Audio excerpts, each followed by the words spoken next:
Marseille, C'est une parce stratégie.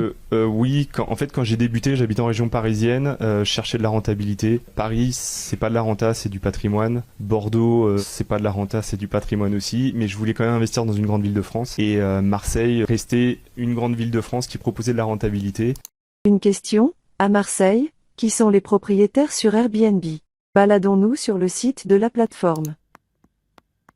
Examinons par exemple cette annonce publiée par un certain Florent.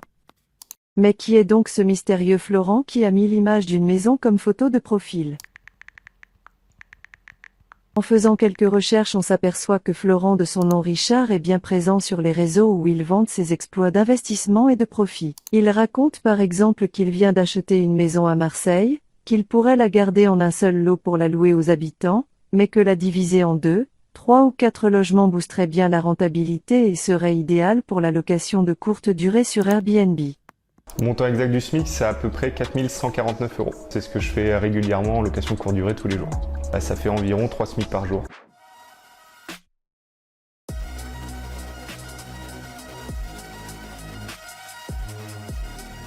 Combien tu gères de biens là, aujourd'hui en tout? Une trentaine à peu près en location courte durée.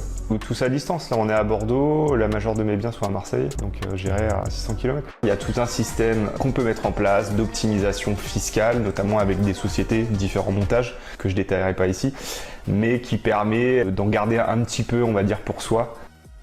La femme de ménage, c'est clairement important, c'est pas ta boniche, la femme de ménage est ton bras droit. C'est un mini gestionnaire en fait qui va être sur place, qui va te rapporter tout ce qui peut se passer. Les dégradations, potentiellement, elle va pouvoir avoir des petites infos sur l'immobilier. Ouais Florent, j'ai entendu que ton voisin il vend son appartement, donc ça peut te permettre d'avoir des biens off-market. Mais moi je dis que c'est de la prostitution parce qu'en fait tu vas te mettre en 4 pour accueillir tes clients et donc du coup pour avoir des bonnes notes. Je suis l'autre que tu vas détester sur Airbnb parce que je ne suis jamais là pour l'accueil de mes clients. En fait, on a un système, on a tout automatisé avec des poignées connectées, des boîtes à clés. Ici, il se vante d'avoir fait 164 000 € pendant la Coupe du Monde de rugby. Il partage les montants exorbitants qu'il se fait sur ses immeubles Airbnb. Pour bénéficier de la fiscalité avantageuse des 71% d'abattement, bon, la première solution que je privilégie, c'est d'acheter l'immeuble en entier, comme ça tu fais ce que tu veux. Si tu as les moyens financiers, c'est royal parce que au niveau du règlement de copro, ça tu t'en fous, tu vérifies pas. Tu veux mettre des caméras dans les parties communes pour contrôler.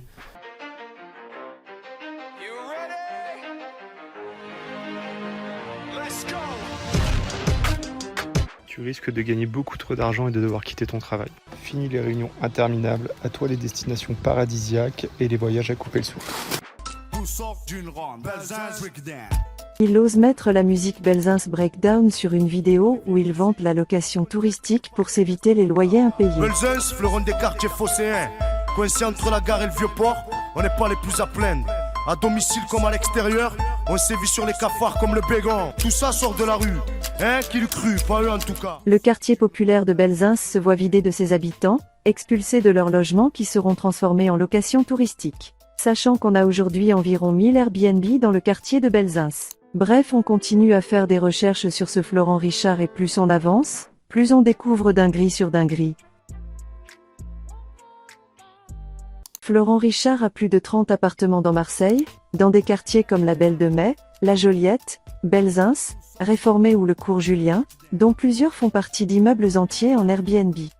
Comme par exemple cet immeuble donnant sur la place des Capucines, on peut voir qu'il est propriétaire du 2e, 3e, 4e et 5e étage. L'entrée se situant au 82 rue Nationale.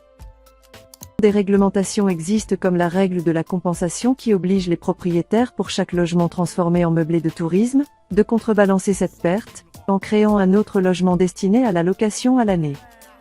Mais cela n'est pas respecté par les multipropriétaires.